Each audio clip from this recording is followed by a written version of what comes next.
we're now moving through to Neve, who's the founder of the long COVID support group for Harrow and and is a COVID survivor like me. COVID survivor, that sounds ominous, doesn't it? Hello everyone, thank you for inviting me here today. My name's Neve. I contracted COVID back 15th of December when my youngest son came home from primary school with an unexpected Christmas gift for us all. Myself, my husband and my two boys, we all had it over the Christmas period. I seem to have had it at the time the worst. The boys just had tummy upsets and one of them had a temperature and my husband was just achy, so they were quite lucky. I had all the symptoms, the sort of achiness, the sweats, everything, the hot temperatures and everything. But for the following weeks, we all seemed to sort of start to get better. But I was slowly sort of realizing that my chest wasn't clearing and I was just physically exhausted all the time. So I knew something wasn't quite right. I'm one of those people that people refer to me as a busy person.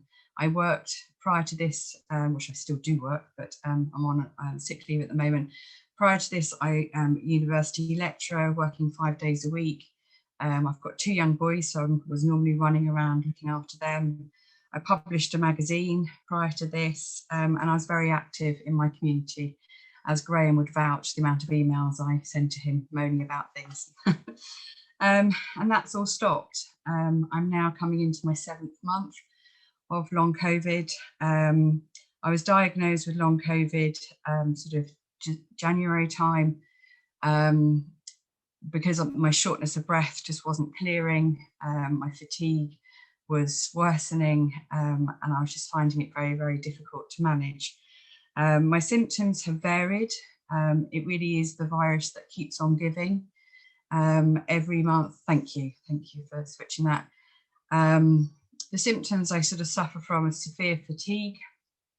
Even just putting these notes together today, I had to go and have a 2-hour nap, which my pussycats love because they can cuddle up to me most days. But for me, it just stops everything that I do. My mobility is limited, shortness of breath, which you can probably hear, chest pain, insomnia. I just don't sleep very well anymore.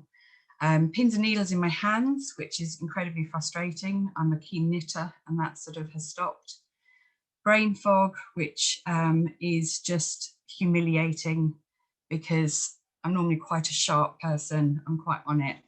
And just, you know, when that word's floating around in your head, I just can't seem to ever find it. So I have severe muscle and joint pain. And I am diagnosed with a breathing pattern disorder. Just on the right of this screen, you'll see the many, many different symptoms that long COVID can produce. I thankfully haven't had some of the symptoms that my fellow Facebook friends have had. Awful bruising, the sort of COVID fingers and COVID toes. I have had blisters and things like that, but they thankfully have cleared up. It's one of those things every month or so, something new appears and that you have to deal with. My days are quite limited. Early on, I was advised to pace in terms of how ME patients have to pace. So I've been following that strategy, doing something for 20 minutes, resting for 20 minutes. But it's quite hard when you've got a young family. Yesterday, for an example, my son, I had to pick him up from school because their year bubble has been shut down and I had to walk from the car to collect him and then back again. And that just completely exhausted me. I'm limited in terms of mobility. If I'm really suffering, I have to use my stick. School pickups and those sort of things I'm unable to do. I can't sort of do the usual mum things where I take my sons to their scouts and cubs. I'm completely reliant on my husband, who has taken over a lot of my responsibilities. I'm off sick from work, which I absolutely hate. Seeing all my students graduate online has been heartbreaking. I never thought I'd say this, but I really want to go back to work. I do miss my job. I mean, my job normally would be 2-3 hour lectures twice a day, hosting tutorials and those sort of things, where I can't physically do that anymore. I can't physically get up to London to the university to actually partake in my job. So I do miss my job, and I really miss being me. In terms of medical support, I have to say that my GP has been incredibly supportive at Elliot Hall.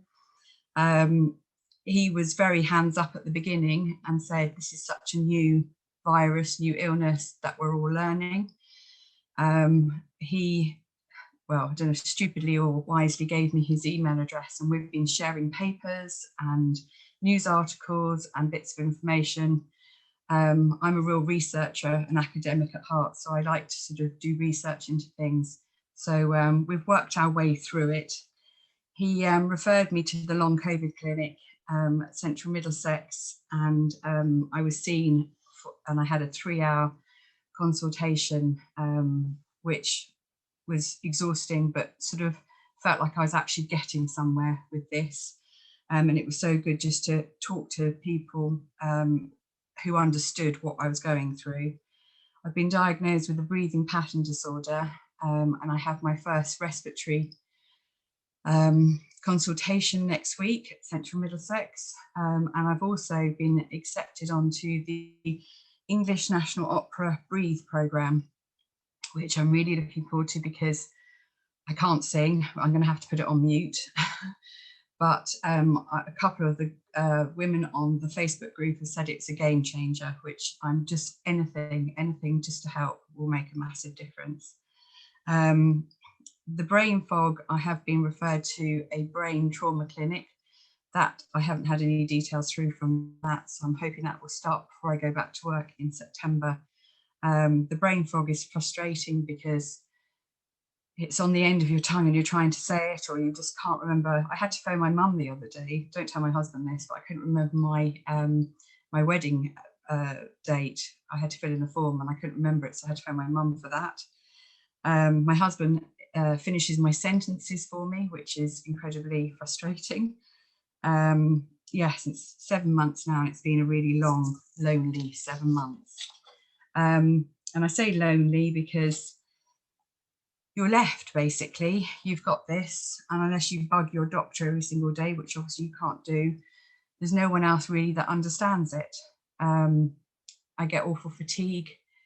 My husband has been incredibly helpful and supportive with me, but I just sit. I have sat for 7 months, which is just so frustrating. So I went online and found several groups on Facebook. There's a big, do you want to change the slide? There's a large group. There's, I think, 40,000 on there, which is a long COVID recovery group. That's the last link on this page, the bottom of that page. It's been a great find because you wake up and you've got a new symptom, and is it a long COVID symptom or is it something else that has just happened? And these groups have been really supportive and have just guided a lot of us through it. I set up the long COVID support group for Harrow a couple of months ago because much as these other groups have been a real resource and a real help, people are all dotted around the UK and each borough offers different support. And also a lot of these groups are international. So different medication, different resources, depending on the country that they're in. So I've set up the Harrow group. There's about 32 of us on there now. And it's just been great just to talk to other people. There are people on there who've got long COVID, and there are also a couple of people on there who have got children who've got long COVID. And it's just a safe space, a sounding board, just to be able to share what you're going through and know that you're not the only person going through it. So yeah, that's me basically. Thank you very much, Neve. I can I've suffered a similar sort of thing around the breathlessness of walking out, and sometimes walking a further distance. And someone who used to walk long distances, it's quite sort of worrying at times. You know, Yeah. sort of, it's your mental health is affected as well because of it, because you want to do things, you know, you want to do them, but you just can't feel able to do them. Yeah, the mental health is the biggest sort of, worry for long COVID patients. You have days of frustration, days of real lowness. So yeah, it's been a real roller coaster. Yeah, so there's some questions that have come through on the chat which we're answering in a moment.